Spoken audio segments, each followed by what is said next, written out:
fellow Toastmasters, most welcome guests, friends. We are about to get started. For those of you who don't know me, I'm Silin, Moscow area director. And today it is my privilege to open our Moscow area winter conference 2017. We are waiting for a few more people to come in and take their seats. Let them settle down, make their way into the room. Welcome, welcome everyone. Hugs and kisses, of course, we can't go without it. I love seeing the spirit, the unity. So the conference is about to get started. And what we are going to witness today is not just the paramount of the individual achievement, the strength of the speechcraft of our speakers. We're going to celebrate the best of them at the end of today. But also, what we're going to witness is the tremendous job that has been done by the team of people, a good couple dozens of people who dedicated their time, their energy, their efforts to make today's conference happen. And I would like to draw your attention to the fact that when we come to Toastmasters, we become part of a community. And Moscow area is all of us. And it is in our best interest to make sure that we are a vibrant community. Therefore, I encourage everyone to really get involved, get engaged, be active, because the base principle of Toastmasters is to learn by doing. Make a speech, build a bridge is the motto of today's conference. And I'm hoping that the speakers that we're going to witness at this stage during the day will be able to make a bridge to each one of our hearts and deliver them message straight to our brain and our soul. With that, I would like to pass the microphone and the stage to our gorgeous conference chair, Alexandra Fedorenko. Please help me welcome. Good afternoon, everyone. How are you doing today? Great! How are you doing today? Show me some spirit. Yay! All right, welcome everyone, fellow Toastmasters, dear guests, contestants. I hope you're all doing great. And before we begin, I would like to mention several things. You know them, however, I still have to do that. First of all, please take your phones. Show me your phones. Yeah, do that, yay! Okay, now, yeah, you can break them down, that's okay. Now, please turn them off, silence them, put them on vibrate. Please do everything possible so that there would be no noise when our contestants will be speaking. No interruption. And please, be considerate, and while our speakers are giving speeches, please don't leave or enter the room. That disturbs our speakers also. Whenever you want to leave or use the restrooms, wait till everybody is done talking, okay? All right? Okay, show me some spirit again, okay? Okay, thank you very much. Well, today we have quite a busy agenda. We're going to have 2 humorous speech contests, one in Russian and one in English. We're also going to have a table topics contest and 2 amazing workshops. And as Max said, our motto today, make a speech, build a bridge. And our first bridge today will be built by an amazing person, a renowned public speaker and coach, the founder of Upskill Me, and the author of the course Public Speaking in Foreign Language. Please help me welcome on stage Natalia Tokar.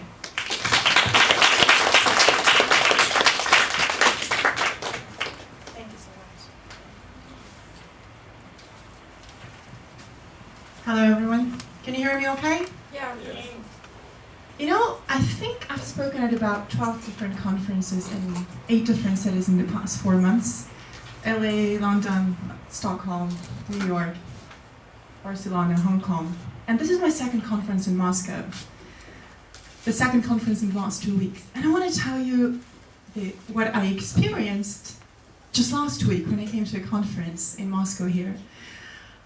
You know, it was a conference for Russian startups that want to go internationally, and because this is my business, I help Russian companies go to international markets and help Russian entrepreneurs, get investment and find global partners. So I went, and I was representing the investment fund. And when you come in, you have to register and grab a badge. If you're a startup, you grab a green badge. If you're an investor, you grab a red one. And I happened to have a red badge. So, everyone was eager to communicate with me and to talk to me. It said I was an investor, and that was true.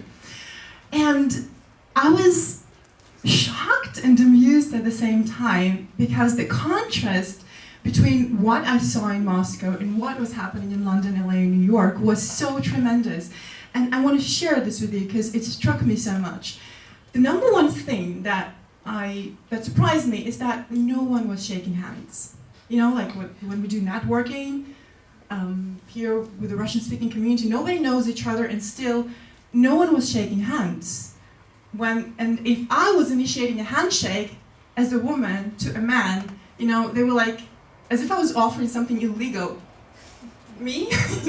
That was very weird. And even if I joined a company of men who didn't know each other and just met, they were networking, but nobody initiated a handshake. Nobody greeted each other with a handshake first.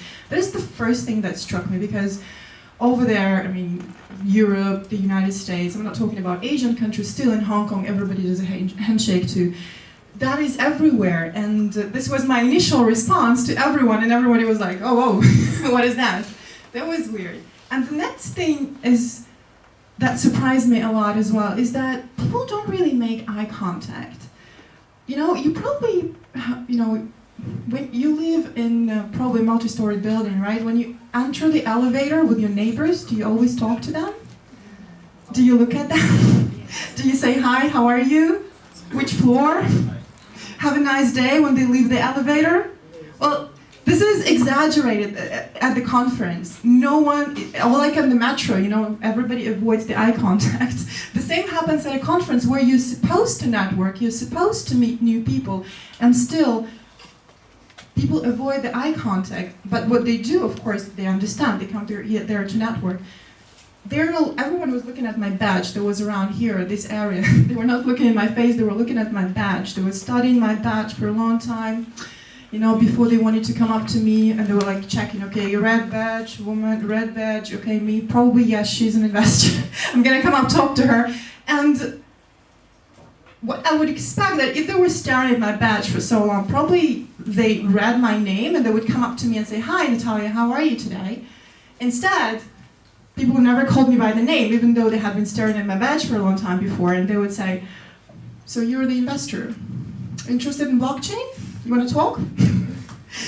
I didn't even know what to say to that, seriously. And I was just going, hi, how are you? Because nothing I could even reply to that. And this was a moment when, again, I realized how easy it is to mess up the communication and how important communication is when it comes to everything. You can kill an opportunity just by choosing the wrong approach to communication. And you can get so many opportunities if you know how to communicate. And today we're talking about bridges, and this is what I do professionally. I've built bridges between communities globally, between companies, startups, investors, partners, and funds. This is what I do for a living, let's say. And I want to talk about bridges today, but before you talk about communication techniques, before you talk about the magic phrases you want to use, because this is what everybody wants to know. Is there any magic phrase that gets me, lots of friends? Is there any magic phrase that gets me an investor? Before even you start talking about that, the two important bridges that everybody needs to learn to make is, number one, a handshake, and especially in the business culture. And when we come to an event like this, it's important to meet new people and give them a handshake and eye contact. So what I encourage you to do even right now, you probably don't know everyone in this room, right? And probably you're gonna leave today not knowing who was sitting next to you, not knowing who was in the room today. So let's do this right now. How about you turn to a person on your left and on your right, you give them a handshake, you look them in the eye, you introduce yourself, and you smile. All right? Let's do that all together. I'm gonna give you a minute.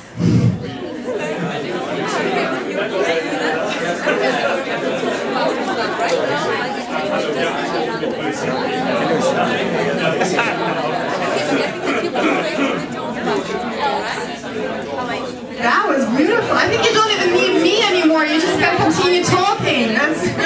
So there is a conversation going on. Great, awesome, fantastic. I want you to leave today with this. It's so easy to start a conversation, and it's so easy if you are genuine. If you're looking at a person not because you think this is an investor, not because you think this is a potential employer, but because this is a person you're genuinely interested in and a person you genuinely want to talk to.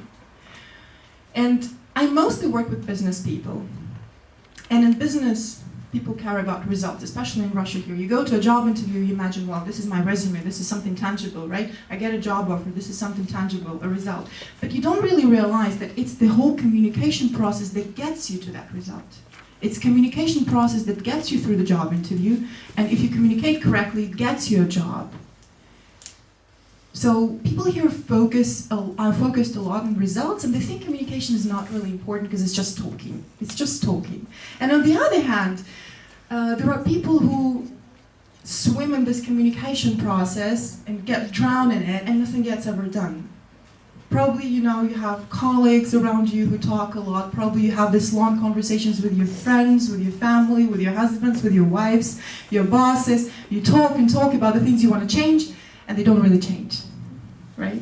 Does that happen to you sometimes?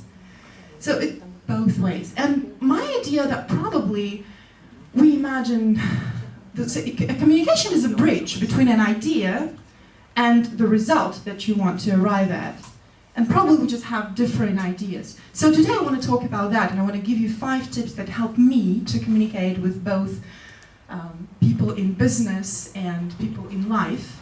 And I also want to plant another image in your head today. The experience that I was describing before, myself at a conference in Moscow here, I felt as if people who wanted to communicate with me, they were fishing for me, like fishing rod, and then pulling me towards them, and then fishing again and pulling me towards them. And I felt really uncomfortable, seriously. And very often in business, this is what communication, this is what it reminds me, people fishing for other people because they think this is what's going to get their interest.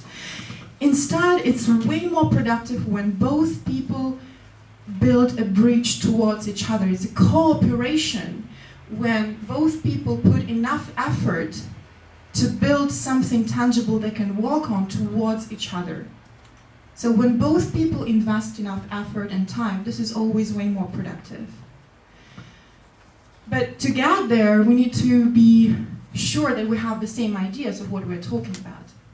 And this is why we fail at communication, because everybody imagines different things. You think what you're talking about is obvious, but it's not always obvious. Now, I have another task for you. Apple. What's the first thing you thought about when I said apple? Green. Food. Computer. iPad, yeah. I teach public speaking courses in small groups, like 10 people max. And every time I say the word apple to my group of 10, everybody imagines a different thing. I just, made a slide of what people imagine when I say apple.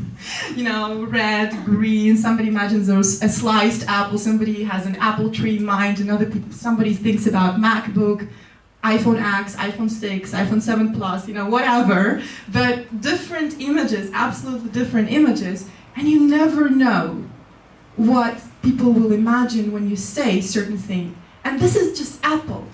And imagine if we talk about something more complicated like friendship, love, business, relationship, ambition, freedom, loyalty, emotions. it's just unbelievable how many different concepts can be swimming through your mind. And you need to be aware of the fact that communication works correctly if you're on the same page, if you both understand what you mean by the word apple or any other word. So, coming to my 5 tips that I want to share with you today. Number 1, because it's a bridge, communication is always a dialogue. It's always a dialogue. It's never a monologue. Do you have people in your life who like talk forever? And you just, okay, yeah, I got it, yes, I have to go, yes, thank you. But they just continue talking and you don't know, you don't know what you need to do to make them stop. And that happens in a foreign language that's even worse because, and I work with people who need to speak professionally in a foreign language. When we speak a foreign language, we worry so much about being correct and about using the right prepositions and about trying not to forget your articles and about your pronunciation, and we focus so much on all these processes happening in our head that we actually forget that the things we're saying them to someone. And this someone maybe wants to ask a question, or maybe didn't understand something, or maybe they have something else in mind. And we try to compensate everything we worry about in terms of our language with just more words. Instead, I encourage you sometimes just to stop and see if the other person is following what you're saying. I teach people how to pitch professionally, how to pitch their achievements during a job interview, how to pitch to investors, and the same rule applies. Pitching is not a monologue. Pitching is a conversation. So if you are able to build a conversation with your investor, with your employer, with your interviewer, or with the person you want to come to some sort of agreement, it's going to be way more productive. So just sometimes don't speak too much. Make a pause. And if you see that people are nodding or giving you permission to continue, then go on, continue. But before that, make a pause and see they're following. And remember, you're here to build a dialogue, not a monologue. This is number 1. Tip number 2, listen. And everybody here has heard about the importance of listening to other people, right? So you probably know that. But I want to share a secret tip that I use myself and that helps me to speak a foreign language on a professional level. You're able to build a conversation when you hear what other people say, so you need to listen. But again, because we worry so much about the things we want to say in a foreign language and we worry about being correct, I encourage you to do this exercise. Listen to yourself first. Shift the attention from whatever is happening in your mind to whatever is coming out of your mouth. Seriously. Try this. Everything you say today, stop worrying about the words you're going to say. The words will come. Instead, listen to the voice. Listen to the sound of the words coming out of your mouth. This is just an interesting technique that shifts your attention to something completely different, that naturally slows you down. And you actually start hearing what you say yourself. And when you hear what you say, you control what you say. And when you have a feeling that you are controlling what you're saying, you naturally become more confident. Just try that and let me know how that works for you. Because most people, believe me, they have no idea what they say. And when I record them and play it back to them, they say, no, it wasn't me, no. I didn't say that. So it's really important to learn to listen to what you're saying, and this will tremendously change how you hear other people. You will learn to be more attentive to other people as well. And when you talk about something complicated, or when you need to describe something interesting, something unusual, something big, don't be too abstract. Always give people something to imagine, something they can smell, something they can touch, something they can see, something they can hear. When you speak, always remember to give them something tangible. And here I just want to give a few examples from my life because I love those examples. I have a business partner, Jason. He's from South Africa, and we give a course together. And we also do my business breakfast together sometimes. And every time at my breakfast, people need to introduce themselves. So a normal, standard Russian reply here is like, so what do you do? Like at a networking event, and people say, I work in a bank. It's a big bank. So, or I work for a famous furniture company. And they slowed down, shut up. And I was like, okay, so do you want me to ask another question? Because everybody was wondering, I mean, is it a secret bank? Is it like... Because the next time this person comes to the same breakfast, it turns out, yeah, I work for Sberbank. I was like, you think I don't know Sberbank? Or is it a secret? Or what's the point of saying just half of the thing? Or another example, and people do it unconsciously, they think it's fine. Or when Jason meets new people, this is what he tells me. I ask people, where do you live? I live in the south. For us, for people who live in Moscow, probably you mean I live in the south of Moscow, so this direct translation from Russian to English becomes I live in the south. And Jason's like, do you think I have no idea how metro works in Moscow? I think I have a basic understanding of geography. So if you tell me I live on Prospekt Vernadskого, I'll probably have a better idea of where you live. So the metro station, Sberbank, IKEA. So this is something people imagined very vividly. So tell them that, because whenever you talk to people, whenever you introduce your idea, the most important thing, remember, why are you doing that? Just to talk? Why are you doing that? The purpose of pitching yourself, of introducing your idea, is that people remember this. You want people to remember this. But you're not giving people a chance to remember anything when you say, I work in a big bank. It's a very important bank. Or, where do you live? Where are you from? I'm not from Moscow. Seriously, it's a true example. Oh, it's another city. It's just far from Moscow. It's not here. What is it? So, and it turns out this is, I know, Vladivostok or Kazan or Yekaterinburg. I know the geography. I know the cities. It would help me more if you tell me the name of the city. Or the best, I saved it for the end. When I went to that conference, you know what people were telling me? So what do you do? And they were like, I have an online platform. And that's the end of the conversation. Because what can I say? Yeah, thank you. Yeah, sure, great. That's the end of the conversation when you say things like that. You want to keep the conversation started. You don't want to end it. Or people say, I'm a project manager. Oh, great. Or I'm a treasury analyst. I think the best is what do you do? I'm an IT cluster. Seriously, these are all examples from real life, just last week.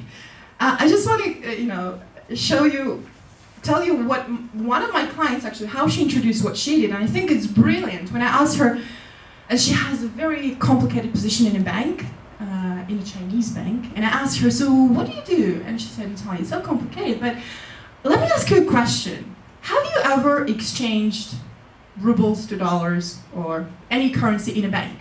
I was like, yeah, sure. She says, well, I'm the person who decides what the currency exchange rate is today.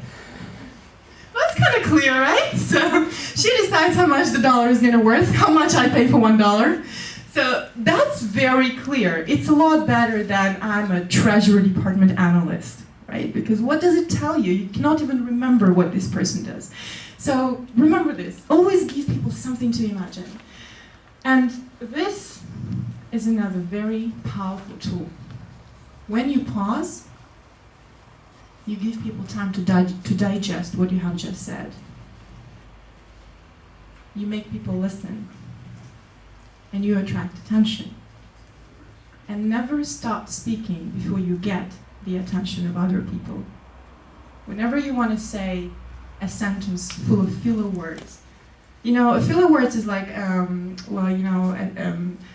sentence full of, like words you probably, you're not find in the dictionary, yeah? So, don't speak like that.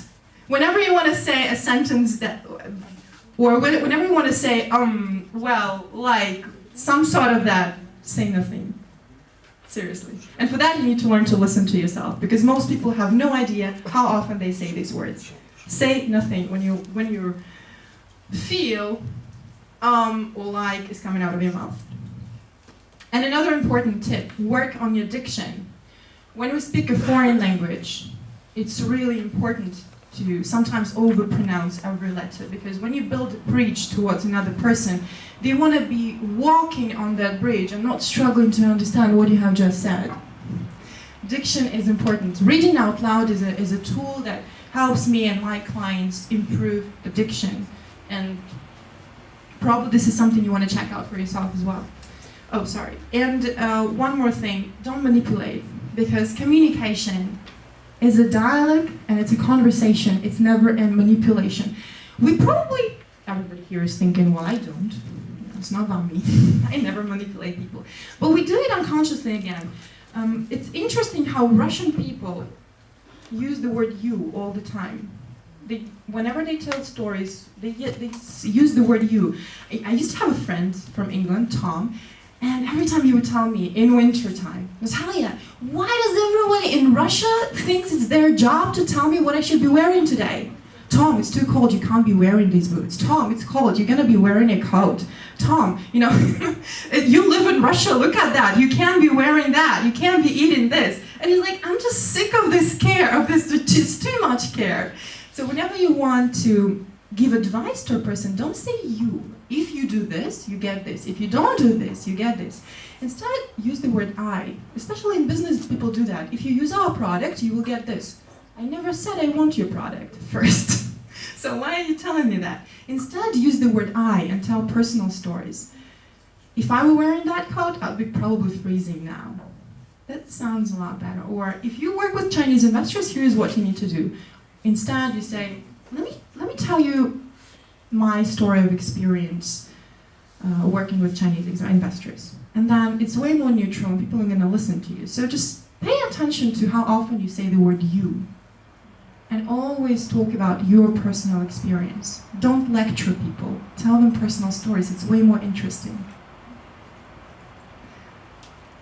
Thank you. I am honored to build the first bridge today towards your hearts and your ears. Just remember that communication is a process that always leads you to great and tangible results if you use it correctly.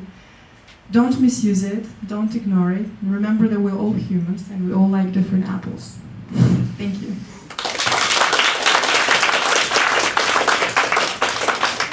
Thank you very much, Natalia. What an amazing speech. And what a bridge, the first one. However, if I start listening to myself right now, it should probably stop talking. Yeah, I don't really like my voice when I'm nervous, and I'm a little bit nervous. And to be honest with you, in the beginning of her speech, in the beginning of your speech, when you were talking about people being afraid to come to you, I think that's the part where people, men and women, are just scared of beautiful women. They are just afraid to come to you because of that. And I'm very happy to see and to hear you laughing, because this is the part we've been all waiting for, our humorous speech contest. Are you ready for it? Yes. So hopefully we'll hear lots of laughs and giggles today. And to begin with, I would like to introduce our humorous speech contest chair, competence communicator and advanced leader of bronze, Kristina Sharykina. Hello everybody! How do you feel after our very interesting beginning of the conference? Oh, why are you so slowpokes? I think that you should be a bit more happy to see so many people right here. So please, one more time. How do you feel? Great! Okay, I like it even better. So now we are going to start with a very, very interesting contest called Humorous Speech Contest in the English language. And I will be the contest chair. And before we start the contest, I would like to share with you some details of this contest. First of all, I would like to remind you that as we usually do have in a framework of any Toastmaster meeting, today we are going to have timers. As time is so important, and during any contest it is much more important, today we'll have 2 timers instead of 1. And with great pleasure, I would like to introduce Yulia and Nigar, who are sitting here on the front line. Thank you. Then, of course, as we usually do have this practice, we have the contest judge, so the main judge of the contest. And I would like to present Anna Ilyina. Where are you? Anna. I would like to ask you if all members of your team have been briefed. Yes, all the members of my team have been briefed. Okay, thank you a lot. Please take your seat. And some more rules of our contest. We will have 6 speakers, you can see them here. And after every speech, we will give 1 minute of silence for our brilliant judges, who of course secret judges, we don't know them. So after every speaker, I would like to ask our timers to count 1 minute. And in this moment, I would kindly ask everybody to keep silence. No mobile phones, no conversations, even dialogues, maybe during the pause. So please respect everybody. And now some information about the way I will be calling all the speakers on the stage. I will introduce every speaker twice by calling them by their name, title, name. So for example, Yulia, I will ask you to help me. No, please stay on your place. So I will tell, for example, you, Yulia Tokareva, I don't know, Club Viva, for example, title, Club Viva, Yulia Tokareva. And after the second time I call your name, the speaker starts the speech. Moreover, the speech is started from any verbal or non-verbal movement on the stage, so dear speakers, please be attentive. And another thing that I would like to mention, that any speaker who is participating in the contest has 2 opportunities. He can stay inside the room during the speech of the other participant, or he can leave the room. If you leave the room, we will ask our Sergeant at Arms, Alexandra, please show yourself. And applause for Alexandra. So Alexander will call the participant, so the participant will be on time on the stage. And I think that without any further words, we are going to proceed to the beginning of our contest.